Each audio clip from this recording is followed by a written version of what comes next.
Is she on a career suicide if she continues to stay in this job? People always feel like after 40, they might be discriminated against if today they go for a job search. So there's a lot of pressure on this 40 mark. Today's question was sent in from our listener who I'll call Janet. Okay, Janet's question, our mate Gerald, caught me a bit off guard. Okay, Janet explained that she's been working in the public service for more than a decade doing administrative work. She has a child, says she's happy with her job, bosses, and colleagues. She's also happy with her salary, she has good job stability, and enjoys work life balance. At this point, I'm wondering, why does Janet have any problems there that we can help her with, right? Then she goes on to say that she's worried. She says she's in this job for so long and she doesn't know whether eventually she'll be displaced due to work transformation. She's seen people doing rounds of internal transfers or move out of the organization after a few years for better career growth. But she doesn't see a push or pull factor to do so. And she's actually afraid to venture out into the unknown and which will rock the current stability that she enjoys. At the same time, she doesn't know if she has any other skills for a different job scope. So Janet wants to know, is she on a career suicide if she continues to stay in this job? There are a few things that could be at play, a few factors that are creating this sense of fear about like, oh, is it suicide if I stay on, right? She did say she's 40 years old. Yeah, Has yeah. that anything to do with it? Definitely. At 40, it's a very common thing for the layman to think that they must be at the peak of their career at 40. That's one. Our SkillsFuture credits, we get more at the age of 40. It's like a little sign for us to upgrade our skills because our Yeah. skills have been stagnant. And people always feel like after 40, they might be discriminated against if today they go for a job search. So there's a lot of pressure on this 40 mark, right? Okay. So in Janet's case, there are a few other factors that come in as well besides the age. The first one, she sees her colleagues making changes. So there's a FOMO, fear of missing out. Yeah. Like, how come my colleagues are moving on and I'm not? I'm Yeah. being left behind. Yeah. And also there's this other thing about how she's not, because she's been in a job for quite some time, 15 years, yeah. right? So 15 years of no job search possibly makes her feel apprehensive or cautious about her chances if she goes out to job search. Or because she's not done it she's for not 15 done years. it. She hasn't oiled her machine. Yeah, she probably hasn't written her interview resume. machine. Correct. Yeah. So it's like you have not done something for 15 years and now you have to do it. There's definitely some fear involved. Of course, there's also this thing about the restructuring that's happening in the workplace. So change is happening around her. Colleagues are going away. And then she's wondering like, I should do something in order to help myself. But I also have this fear that I cannot. I don't know what I'm good at doing.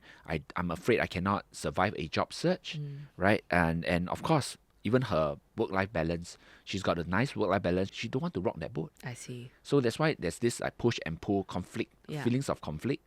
She That's wants to happening be for her. in control, and she's fearful that it will happen at a time where, if there's any change, it will happen at a time when she's not ready for it. Yes, correct. So I think for Janet, it's good that she has these thoughts now Okay. emerging. I think these thoughts needs to be focused toward a future rather than towards fear. It sounds like she has, good administrative skills. That's why she's also in this position for a long time. If we're good at something, why do we need to be pushed at Yeah. upskilling all the time? A lot of administrators, they see themselves as generalists, Okay. which means that they do many, many different things, Okay. right? And they often feel that because it's so different and so diverse, they don't have that one special thing or one special superpower to tell to an employer what they can do.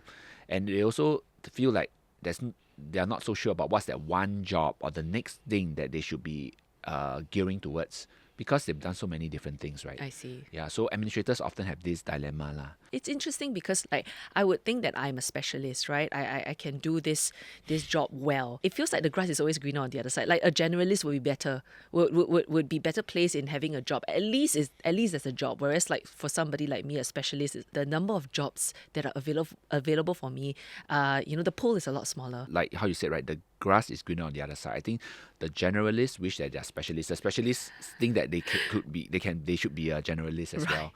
Like in Janet's case, being an administrator, I think it's important for her to start to really identify amongst all the things that she's doing, which are the portfolios or the tasks or the responsibilities that she feels that she's very proficient in. She can bring this as a transferable to another company.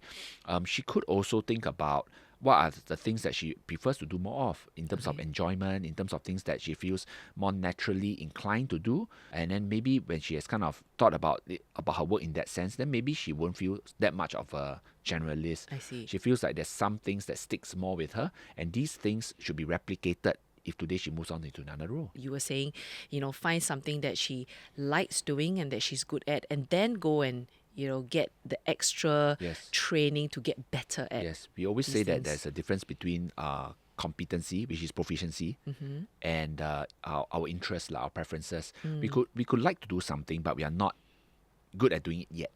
If that's the case, then some upgrading or some upskilling is needed, because you want to develop that. You have the preference for it, but you are not exposed or you're not trained in it. Yeah. Right? And then at the same time, we talk about proficiency itself. You could be doing something that you are really good at doing, and that's the one that people recognize you for. They're willing to pay for it. Yeah, but it might not be what you really like to do.